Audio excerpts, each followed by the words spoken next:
Hello there, and welcome to this week's edition of Wednesday Wisdom.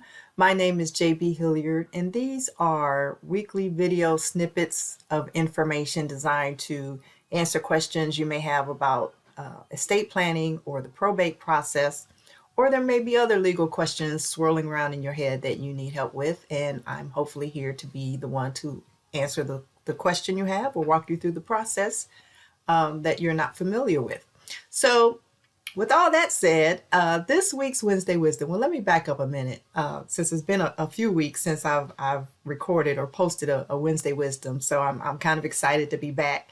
But in law school, in our law school experience, in I do want to say every class, pretty much, when we were posed a question where we had to learn the rule of law and then apply the rule of law, those questions were called hypotheticals, or hypos for short. So, and sometimes a hypo could be a page or two long with all this information, some relevant, some not so relevant.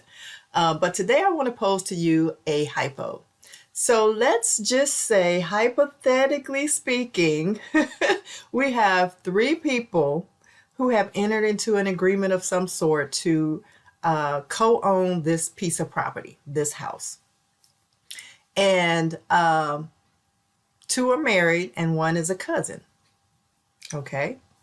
Now, what do you get when you mix three owners of property and then these owners later pass away and not one of them has a will in place? What do you get? I'll tell you what you get. You get, for lack of a better legal term, you get a hot mess.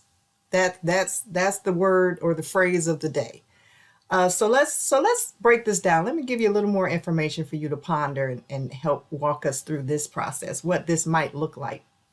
So we have husband Hank, wife Wilma, and cousin Conley.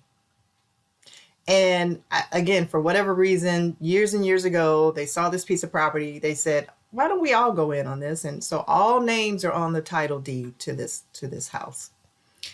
Hank and Wilma, let me get my characters together because the names have been changed to protect the innocent.